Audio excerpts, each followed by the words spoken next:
One of the greatest untold atrocities of South Africa's political history is how the ANC violently crushed the Zulu people in order to seize power in 1994. Long before the Rainbow Nation mythology was invented, the ANC realized that the Afrikaner wasn't their only obstacle to gaining absolute control of this country.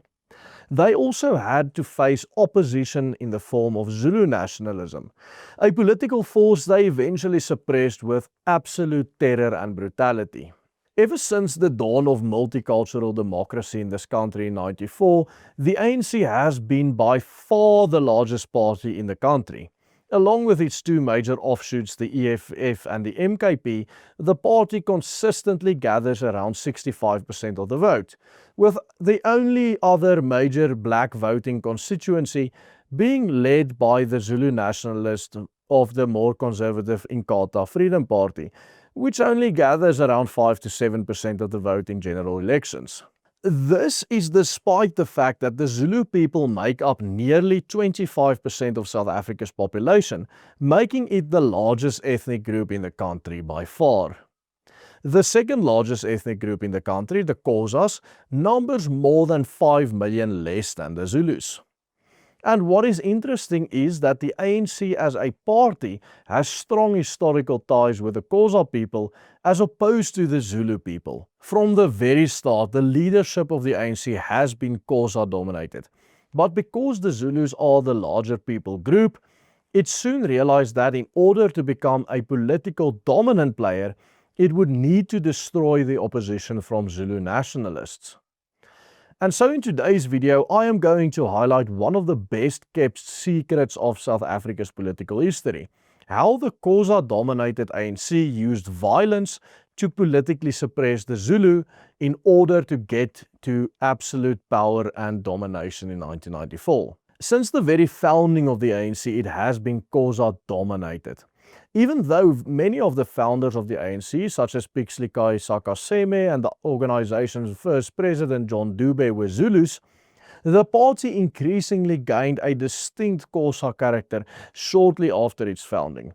In fact, in 1930, there was even a split in the ANC, with Dube leading a more conservative group of Zulus in Natal who chose to remove themselves from the Xhosa leadership of the party, who had been increasingly embracing communist ideals alongside communist figures such as Joe Slovo. Zulu nationalists under the leadership of King Solomon Ka Dinuzulu also founded the original Inkatha back in 1921, less than a decade after the founding of the ANC. And so while the ANC was very much pro-British colonialism, the Inkatha of 1921 was distinctly ethno-nationalist and opposed to rule by the European colonial power.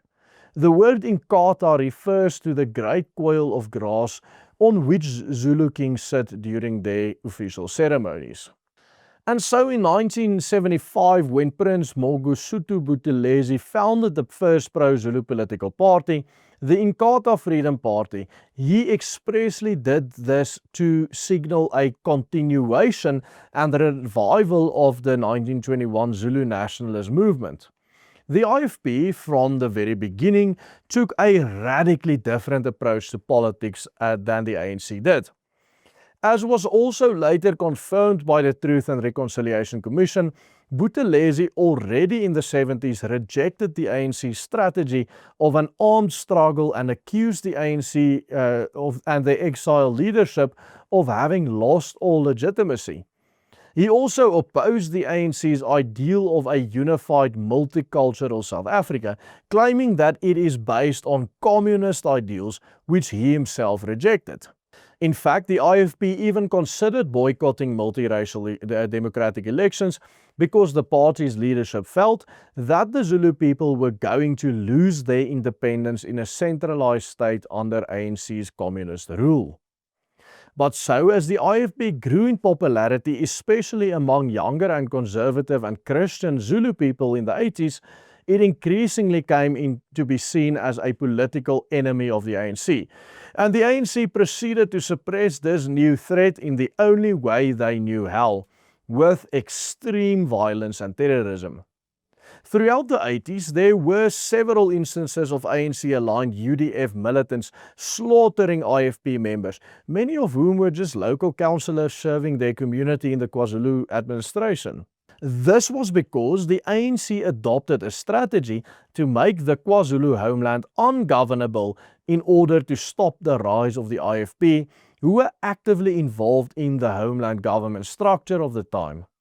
When the Truth and Reconciliation Commission in the late 1990s found the ANC guilty of human rights abuses conducted during the anti-apartheid struggle, it specifically listed the 76 Inkatha Freedom Party office bearers in KwaZulu who had been targeted and assassinated by the ANC. But the assault on the Zulu people by the ANC wasn't limited to the targeted killings of KwaZulu office bearers in the 80s.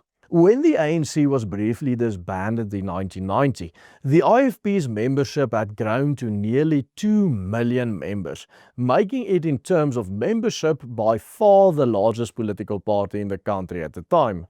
Despite all the attacks the ANC had launched on KwaZulu officials in the 80s, the IFP still had double its members that the ANC had at the same time.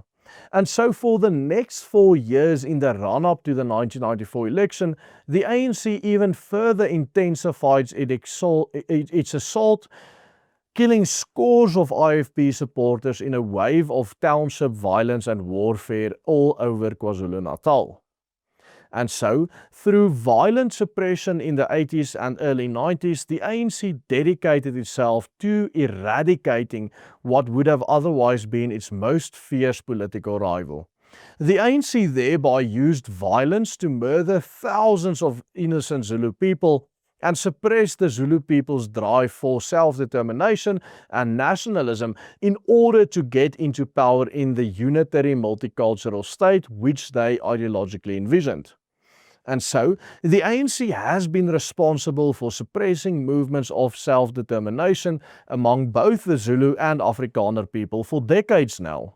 And this is exactly why it is so encouraging to see the ANC crumbling before our own eyes while seeing the flame of Zulu nationalism rising and even seeing Afrikaner and Zulu parties working together in many instances towards a better South Africa. And as the ANC crumbles, so does their ideal of this unitary multicultural empire, which, to quote Buthelezi, is based only on communist ideals, which has been opposed by the Zulu for decades. Check out our recent video where we highlight how the ANC's downfall is inevitable by clicking on this link appearing on your screen right now. And remember to become a paid member of the Willem Petzer Group. Only with your help are we able to make these videos every single morning. Simply follow these easy steps. Goodbye and God bless.